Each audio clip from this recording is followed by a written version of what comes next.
Hello, fellow birders. My name is Denis Kania. Today we're going to be taking a close look at female dabbling ducks. On the DuPage Birding Club Education channel, we'll be discussing all things bird related. And as I mentioned, today we'll be looking at female dabbling ducks. Here's all of our dabbling ducks that we can expect to see in DuPage County. These are the males, and they're quite easily told apart. You can certainly know when you're looking at a wood duck, which we have here. Here's wood duck, and then we have blue-winged teal, and here's northern shoveler, gadwall, American widgeon, mallard, American black duck, northern pintail, and green-winged teal. And those would all be pretty easy to identify. And then here we have this same species in the same order. These are all the females, and we have wood duck. There's blue-winged teal, northern shoveler, gadwall, American widgeon, mallard, American black duck, northern pintail, and green-winged teal. You can see right off the bat that we're going to have some problems here. All of these kind of are mottily brown looking birds, and we'll have to look at some closer details in order to be able to tell them apart. So here's our wood duck. We'll start with something that's pretty easy. Right off the bat, when you look at this bird, you see this obvious large white eye ring on a very plain gray face. And that right off the bat should tell you that you're looking at a female wood duck. You can also get some characteristics here in structure and look at the head. Because it's slightly crested here, just like the male is, you can see the little crest coming down, in this close-up you can see it as well.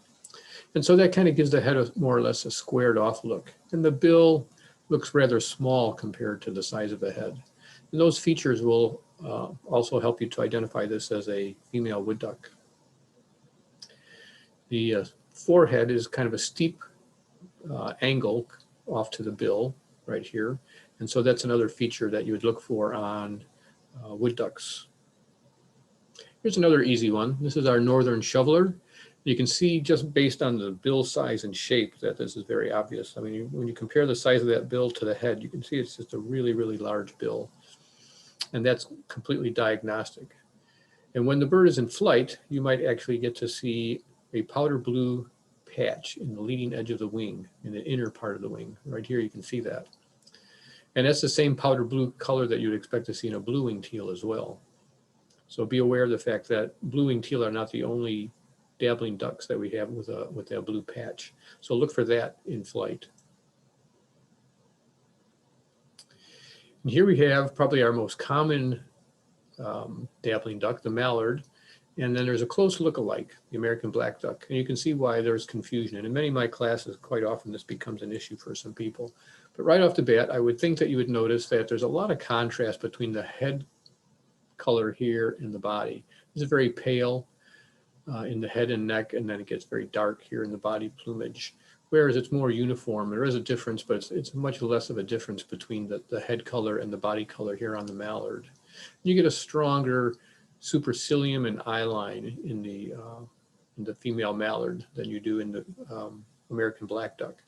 And looking at these closer images here, you can see the bill color is very important.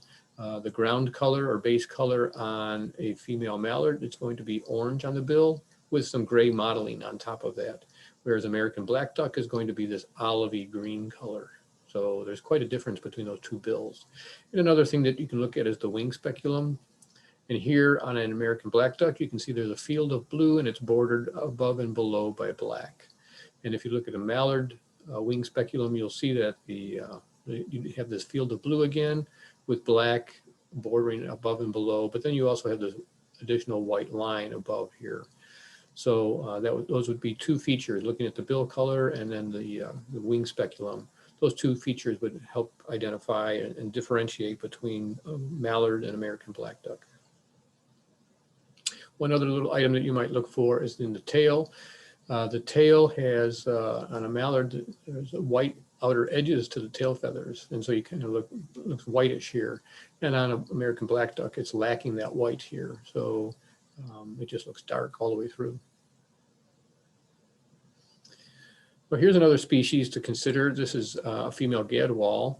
And, again, it has that mottled brown plumage. It has kind of a brownish head. So you might initially think mallard, especially when you see this bill. Again, you have a base color that's orange with some dark color modeling over that. You can see that here in the close-up as well.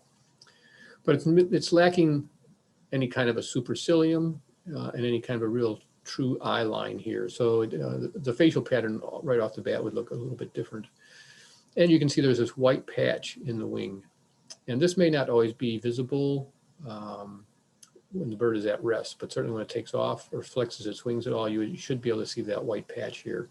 And if you recall, we had that wing speculum with the blue and the black in it. So this is quite a different look for this bird. The forehead coming down into the bill too is a little more steep than what you would expect to see on mallard. And so the head kind of looks a little more rounded than what you expect to see on mallard. Get a good feel for that right here in this image. Very, very rounded head.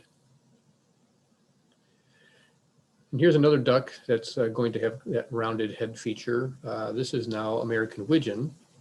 And again, very mottly brown in the body. The head is, especially at distance, is going to just look more grayish. You won't get all these little fine markings in here. And so you'll have this grayish headed bird, very brown mottled plumage. And you're not going to actually see any kind of a wing speculum on this species. One of the things that'll really stand out, aside from the fact that it has this roundish head, is that it has this very steep forehead coming down to the bill, and the bill almost looks pushed in. It's a very small bill, bluish in color, with a black tip to it. So those things should tip you off that you're looking at American widgeon.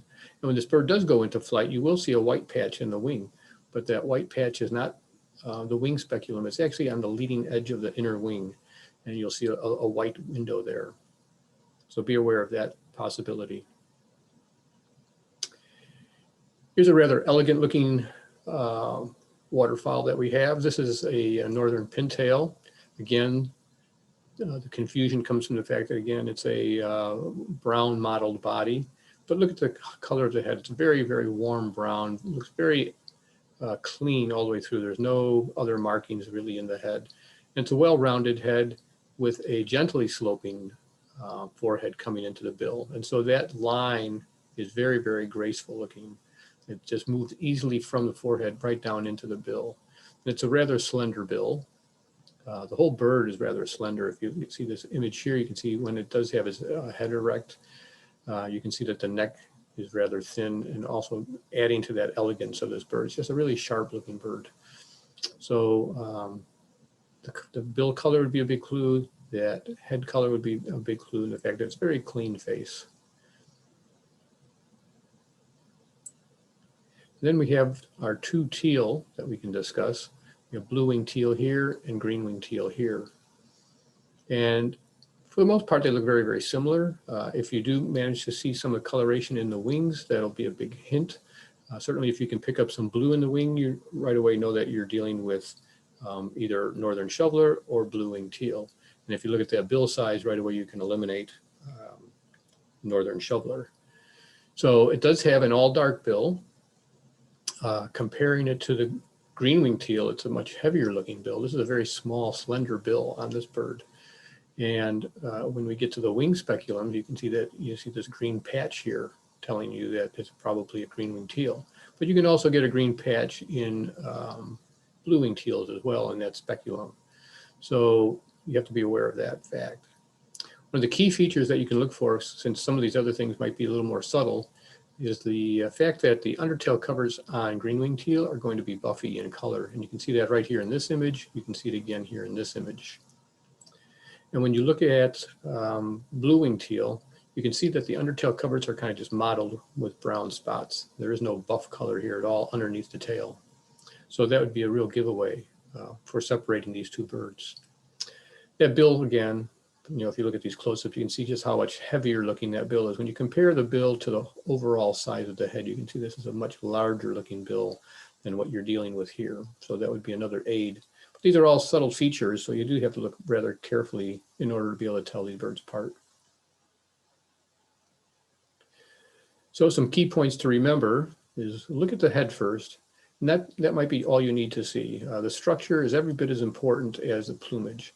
It's also very important to observe the bill color. This might be difficult at times due to lighting. There are other features to look at in order to support your preliminary ID based on that head.